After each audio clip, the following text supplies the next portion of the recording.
negative, destructive, anti-development, unrealistic, and utopian. I have heard it all. Yes, I am negative to the modern civilization. Yes, I applaud the destruction of the modern civilization. Yes, I seek the end of the development of this modern civilization. Yes, I know it is unrealistic to believe in a new world, and yes, I know that what we want to replace the old with can seem utopian to most people. I have to be negative to a civilization which rapes Mother Earth and murders our human races, which tortures animals and destroys everything that is good, pure, natural, healthy and clean. To even think about developing a sick, degenerate, anti-nature, Judeo-Christian, capitalist pig civilization is out of the question. It has to go, it has to be leveled to the ground, so that we can build something new. There are perhaps not many people in the world who see things like this, making all of this very unrealistic. However, I do not talk about destroying every building in the modern world, leveling every city to the ground, or about executing everybody who has ever cooperated with the modern world order. I do talk about physical destruction and removing the worst traitors. But what we really try to do is to level the ethical system to the ground. What we seek is the total destruction of the moral codes and the mentality of a modern civilization. And that is of those who are not in accordance with our moral codes and mentality. It would be unrealistic if we tried to enlighten masses simultaneously, but we don't. It might look like we do, but in fact we don't. Why would I waste any time on a generation that is utterly brainwashed by this rotten capitalist pig society when I can concentrate on the coming generations, still open-minded and willing to think for themselves, unlike our parents and their parents. The youth and the coming generation are not weak, like we are told by our parents. As an answer to why we try to enlighten youth and only youth, they say, "Your message is so weak. Only weak people were accepted." Forgotten is their own baptism of infants, as if infants are any stronger than youth. I wonder how they even dare accuse us of trying to manipulate defenseless and weak people when they start their brainwashing of the citizens before they even have a name. It is not unrealistic that we might succeed in enlightening a vast amount of youth. When they grow up and take the place of their parents, the situation will be very different from now. Then the revolution is not all that unrealistic after all. Spiritual revolution, cultural revolution, technological revolution, scientific revolution, racial revolution, environmental revolution, intellectual revolution, religious revolution. In short, revolution. Finally, I will discuss the last complaint against our utopian world order.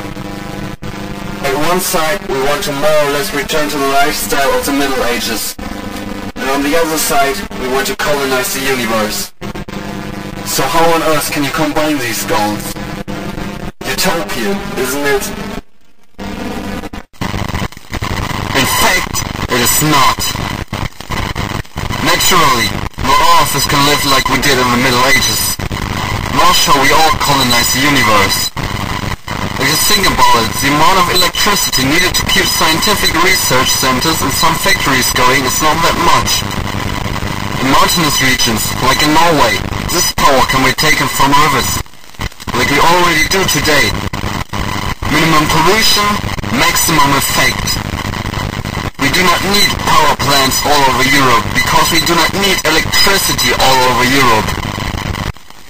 We only need it for some research centers and factories. Not for factories producing clothes, boots, fishing and hunting equipment or the like. That is all done by local craftsmen. Nor do we need factories producing cars, tractors or aeroplanes by the thousands. People can talk, ride horses, ride bikes or cars.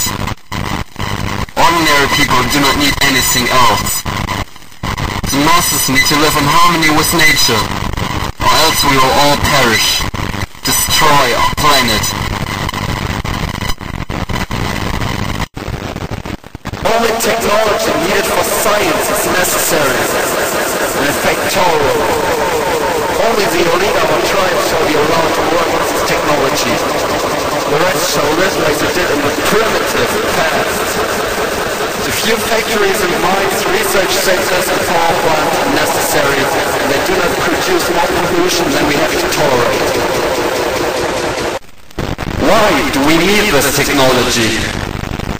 Why do we not just all live 100% in harmony with nature? The reason is simply because at a certain point we will need to leave our planet in search of another one. Because of lack of natural resources and most important the dying sun. Besides, we have a mission in life as a species, and to complete this mission we need technology. Our utopia can best be described as a fantasy world, where the elite live like elves far away from the others with the magic, while the rest live like they did in the Middle Ages, only with cloaks and some other mostly natural sciences. In fact, our utopia is not only a dream of the future, but a memory from the past. Writers like Tolkien actually never made up anything. They just wrote stories based on memories from the past. Not necessarily from our world, our planet, but from the last planet we lived on, when we were gods. In this utopia, several new races will be bred. From dwarfs for mining, to dragons and trolls, to keep the ordinary man in awe of nature, and to keep him away from the elves' technological facilities in the forests and mountains. Whenever heroes or heroines from the ordinary human society show proof of extraordinary courage and intellect, their children will be kidnapped and raised among the elves, so that the elite of humankind can be concentrated and breed in a few places. With time, the elves will return to the stars, build their facilities on the moon and other beings in space, where they do not pollute the planet Earth. From there they will control the masses like gods, prevent humans from destroying nature, from losing their respect for nature. This is our future civilization, and I hope it will not sound too far out to you. Cruelty and war, famine and plague will not cease to exist.